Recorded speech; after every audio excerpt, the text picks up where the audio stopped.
Everyone. आज हम आपके गद्य खंड से चैप्टर जो है 10 नेताजी का चश्मा जो कि स्टार्ट करने जा रहे हैं। इसके पहले हम लोग काव्य खंड पढ़ रहे थे। अभी हमने कुछ काव्य खंड को बीच में रोक दिया है। अब हम स्टार्ट करने जा रहे हैं गद्य खंड, और कुछ व्याकरण के पोर्शन भी हो गए हैं, तो उसे भी आप लोग ध्यान से कर लीजिएगा।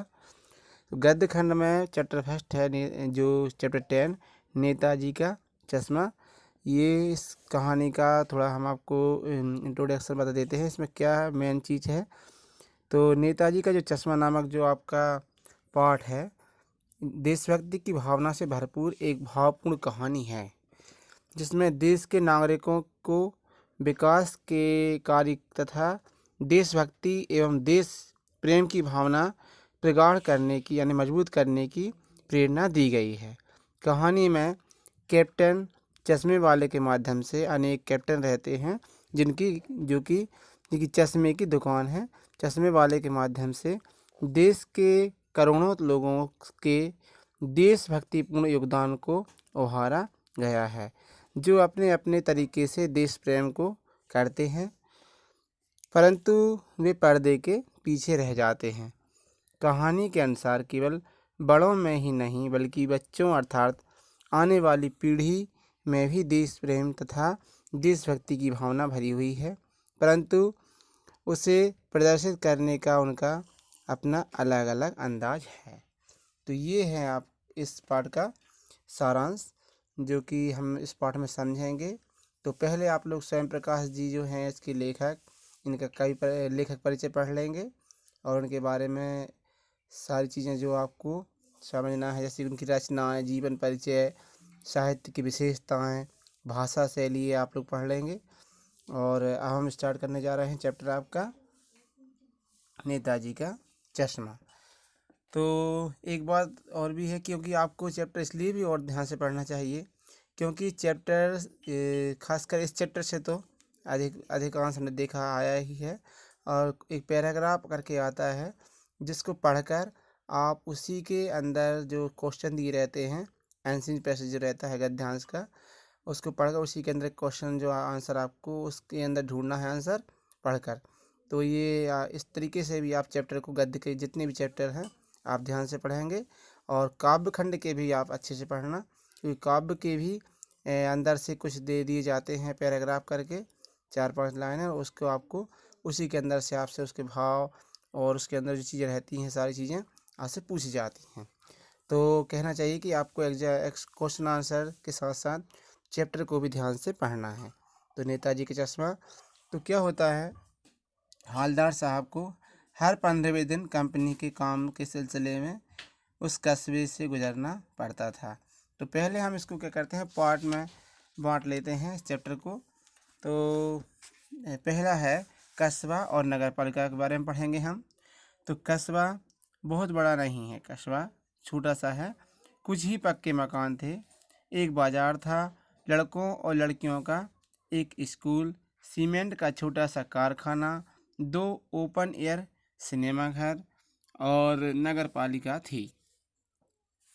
नगर पालिका इस कस्बे में कुछ न कुछ छोटे मोटे कार्य करती रहती थी।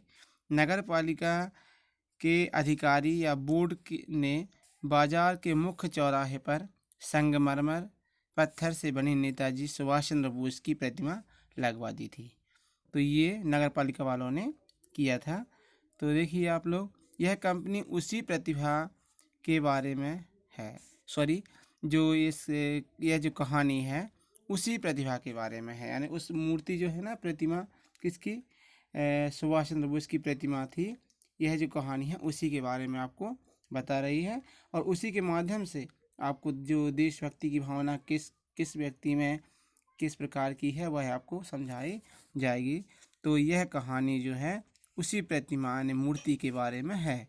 मूर्ति को देखकर ऐसा लगता था कि किसी स्थानीय कलाकार से जल्दी से बनवाकर चौराहे पर लगवा दी गई, यानी वह जिस तरीके से बनना चाहिए उसमें कुछ कमी मतलब देखने वालों को लगती थी। तो ऐसा लगता था कि कोई जल्दबाजी में जल्दी में किसी, कहना चाहिए, नए ही कलाकार से जो कि अभी सीखा हो उससे यह बनवाई गई मूर्ति है।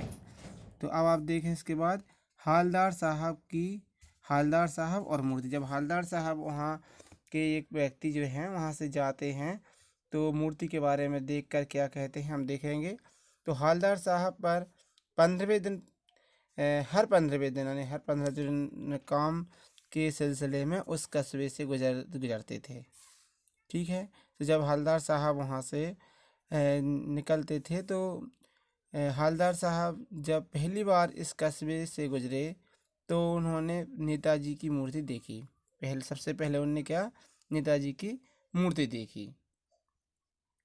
संगमरमर की बनी नेताजी की मूर्ति, यानी वो मूर्ति कैसी थी? संगमरमर की बनी हुई थी। टोपी और मूर्ति टोपी की नोक से लेकर कोट के दूसरे बटन तक कोई 2 फीट ऊंची है। उसकी लंबाई भी आपको बता दी गई कितनी ऊंची थी कि मूर्ति 2 फीट ऊंची है। ठीक है। यानी टोपी की नोक यानी ऊपर से लेकर कोट के दूसरे बटन तक कितनी 2 फीट ऊंची है। अब आप देखिए नेताजी की मूर्ति सुंदर तो थी किंतु उनकी आँखों पर चश्मा नहीं था। अब देखिए टोपी तो मतलब मूर्ति तो सुंदर है लेकिन आँखों पर क्या है? चश्मा नहीं था। तो हम देखते हैं मूर्ति पर सचमुच का एक सामान्य काला चौड़े फ्रेम वाला चश्मा पहना दिया था। ऐसा मतलब ऊपर से उस मूर्ति पर एक चश्मा लगा दिया था। तो अब हम देखें ऐसी मूर्ति को हालदार साहब ने देखा तो उनके चेहरे पर कौतुक भरी मुस्कान फैल गई है ना। वो मन ही मन में हंसने लगी कि बताओ नेताजी की चश्मा मूर्ति बनाई है लेकिन चश्मा नहीं बनाया, ऊपर से चश्मा लगाया है। मन ही मन में हंसने लगे।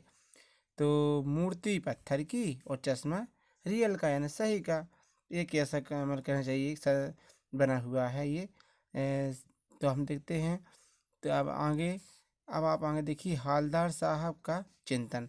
जब ऐसा हालदार साहब जी देखते हैं तो मन में विचार करने लगते हैं, सोचने लगते हैं। क्या सोचते हैं? देखिए आप लोग, हालदार साहब मूर्ति को देखकर सोच रहे थे कि कस्बे के लोगों का प्रयास सराहनीय है। यहाँ के लोगों का बहुत अच्छा प्रयास है। मूर्ति के आकार का महत्व नहीं, महत्व लोगों की भावना का है। ठीक है मूर्ति छोटी है जैसी भी है पर यहाँ के लोगों के विचार बहुत अच्छे हैं, महत्व दिया है उन लोगों ने, उनकी भावना बहुत अच्छी है। वरना देशभक्ति तो मजाक की चीज़ नहीं बनती जा रही है। नहीं तो ऐसा लग रहा है कि ये देशभक्ति जो करते हैं लोग ये तो उनके साथ मजाक होने लगा है, कोई कुछ भी कर देता है इनके साथ। तो ये देखिए आप लोग। फिर क्या होता है दूसरे दिन कस्बे से गुजरने पर हालदार साहब जो हैं ने मूर्ति पर बदला हुआ चश्मा देखा। तो पहले कल दूसरा चश्मा देखा था उसके 15 दिन पहले, और फिर जब दूसरी बार वहाँ से जाते हैं तो मूर्ति पर चश्मा दूसरा लगा हुआ था। तो उन्होंने देखा कि ये चश्मा पहले नहीं था, आज तो ये चश्मा दूसरा वाला चश्मा बदल गया है। तो फिर क्या हुआ? तो उनका कौतुक और उनके अंदर की जो जिज्ञासा है कि उसके बारे में सोचने लगे, ज़्यादा सोचने लगे, कौतुक बढ़ गया। कहने लगे क्या आइडिया है, मूर्ति कपड़े नहीं बदल सकती। कहते हैं हालदार साहब कि मूर्ति कपड़े नहीं बदल सकती लेकिन चश्मा तो बदल ही सकती है। ऐसा कहते हैं कि चश्मा तो बदला सकता है। हालदार साहब अब जब भी कस्बे से गुजरते वहाँ से गुजरते तो चौराहे पर रुकते, वहाँ पर रुकते और पान खाते और मूर्ति को ध्यान से देखते।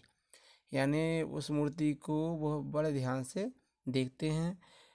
एक बार चश्मा बदले जाने की उत्कंठा इतनी तीव्र हो गई, यानी उनके मन में ये बात जो कि चश्मा बदलाता है, क्यों बदलाता है, कौन बदलता है, ये उनके अंदर विचार आने लगे। तो बहुत उसके बारे में आंसर उस सवाल का, उनके क्वेश्चन का आंसर जानने की उनके अंदर बहुत बड़ी जिज्ञासा उत्कंठा हुई, इतनी बड़ी कि उन्होंने क्या किया पान वाले से मूर्ति का चश्मा बदले जाने के बारे में पूछ बैठे। उन्होंने पूछ लिया कि भाई पान वाले, तुम यही पान की दुकान है तुम्हारी, मतलब तुम बताइए कि ये चश्मा, मतलब मूर्ति से चश्मा कैसे बदलते हैं और कौन बदलता है और क्यों बदला जाता है। तो पान वाले के खुद के मुंह में पान था। अब पान वाला मतलब बताना चाहता था, लेकिन उसके मुंह में खुद पान था, वो भी पान खाए हुए था। तो हवलदार साहब ने मूर्ति का चश्मा बदले जाने का कारण पान वाले से पूछा। तो खुश मिजाज पान वाले ने हंसते हुए पान थूक कर बताया। तो पहले वो भी पान रखे हुए था अपने मुंह में, तो पान थूक कर फिर बताता है कि यह काम जो है कैप्टन चश्मा वाला करता है। तो एक चश्मा वाला था जिसका नाम क्या था, कैप्टन। तो वह यह काम करता है। वह मूर्ति का चश्मा चेंज कर देता है। कोई ग्राहक मूर्ति पर लगे चश्मे जैसे चश्मे की मांग करता है, तो और अगर वैसा चश्मा कैप्टन के पास ना हो तो वह मूर्ति पर लगे चश्मे को बेच देता और मूर्ति पर दूसरा चश्मा लगा देता। तब हवलदार साहब की मूर्ति का चश्मा बदले जाने का कारण समझ में आया कि किसी चश्मे वाले कैप्टन को बिना चश्मे वाली नेताजी की मूर्ति बुरी लगती है, तो चश्मे वाला अपनी छोटी सी दुकान के गिने चुने फ्रेमों में से एक नेताजी की मूर्ति पर लगा देता है। लेकिन अगर कोई ग्राहक वैसा ही चश्मा मांगता है तो चश्मे वाला नेताजी से क्षमा मांगते हुए मूर्ति से चश्मा उतार कर उस ग्राहक को दे देता और बाद में मूर्ति पर दूसरा चश्मा लगा देता। तो कहानी बहुत इंटरेस्टिंग है। तो और एक तो अपने देशभक्ति की भावना बता रही है और थोड़ा सा हंसी मजाक भी है।